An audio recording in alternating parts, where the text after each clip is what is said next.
Olá, boa tarde pessoal, todo mundo bem? Espero que todos estejam bem, se cuidando. Estamos aí chegando nesse final de ano, mas o pique é o mesmo de sempre.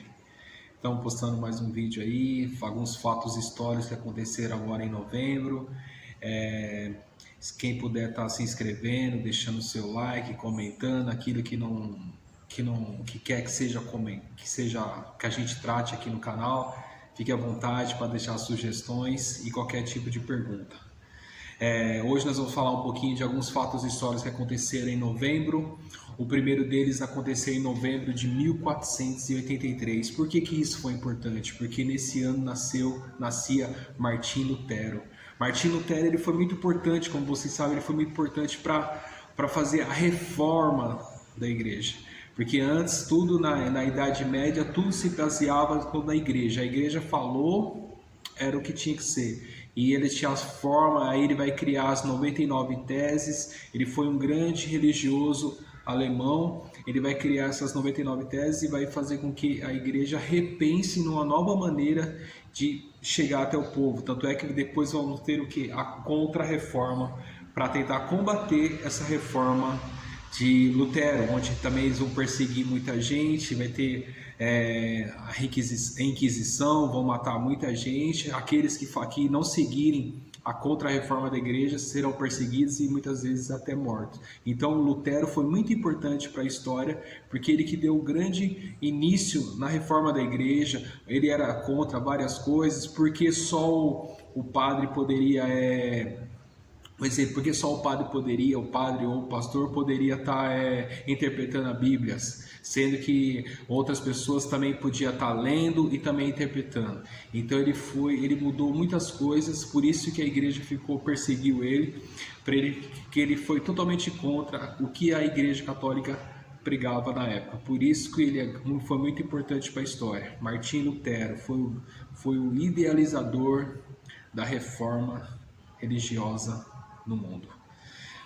A segunda coisa importante que aconteceu em novembro foi 1962, desculpa. 1962 vamos ter o que? Vai ser a primeira nave espacial que vai ir para Marte, vai ser lançada pela então União Soviética.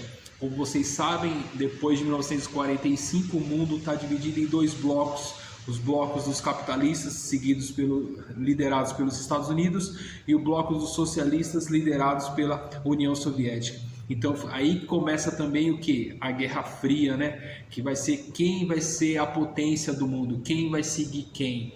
A União Soviética, vou fazer o melhor computador, os Estados Unidos vão fazer o melhor computador, quem vai chegar primeiro à Lua? Vai ficar aquela eterna disputa. Então, em 1962, a União Soviética vai lançar a primeira nave espacial com destino a Marte. Nós estamos falando de 1962, vamos colocar aí mais de 50 anos atrás. Então, quase 50 anos atrás, né? Então, isso é muito importante ou 60 anos, né? Isso é muito importante, também foi para a história, porque foi um período de muita turbulência.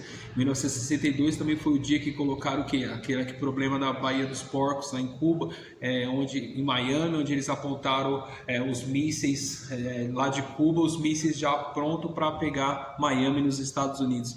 E esses mísseis, claro, patrocinados pela União Soviética, que bancava Cuba, por causa que ela estava tendo um embargo dos Estados Unidos depois da Revolução Cubana, do golpe do Fidel, da ação revolucionária do Fidel Castro em 1959, quando ele toma o poder e assume o poder em Cuba. Certo, pessoal?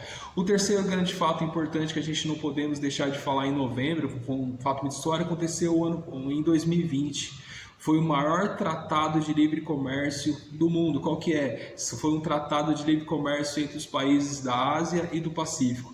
Como vocês sabem, o que é o Pacífico? O Pacífico está aquele meio termo, onde fica entre o Japão e a Austrália. São esses países. E a Ásia, como vocês sabem, Índia, Coreia do Sul, China, Japão. Todos esses países asiáticos assinaram o maior tratado de livre comércio. O que significa tratado de livre comércio? Livre comércio é aquele tratado onde os países que estão no bloco, eles começam a vender mercadorias entre eles com tarifas mais baixas ou até às vezes até isenta de tarifas. Então eles conseguem fluir mais, eles não fazem a economia dos países deles seguirem mais e mais, crescerem mais e mais, não depende só também de exportação dos países pobres, exportar para os países ricos. Então é muito importante que a gente pense assim, esse tratado ele foi considerado maior por quê? Porque ele abrange a quantidade de pessoas. Imagine quantas pessoas moram na China, quantas pessoas moram na Índia. Os países asiáticos são muito populosos, então por isso que era chamado do maior tratado de livre comércio do mundo. Temos um tratado de livre comércio também aqui na América do Sul que se chama o Mercosul. Brasil, Paraguai e Uruguai, entre eles têm o quê? Tarifas mais em conta. Mas quem não faz parte desse tratado, o quê? Paga mais caro nos produtos. Um exemplo, o Brasil vai vender o carro que ele faz, o Onix aqui no Brasil, vende para a Argentina, tarifas menores. Se for vender para os Estados Unidos ou para outro país, a tarifa seria mais cara. Livre comércio também, e também livre acesso. Você pode viajar para esses países que fazem parte do tratado sem precisar de passaporte. Certo, pessoal? Então essas foram as curiosidades um pouco atrasadas de novembro, né? Mas espero que tenha ajudado assim em algumas curiosidades. Fiquem bem, bons estudos e vamos nessa. E nunca se esqueçam, aconteceu, está acontecendo, é história. Um grande abraço a todos, ótimo final de semana.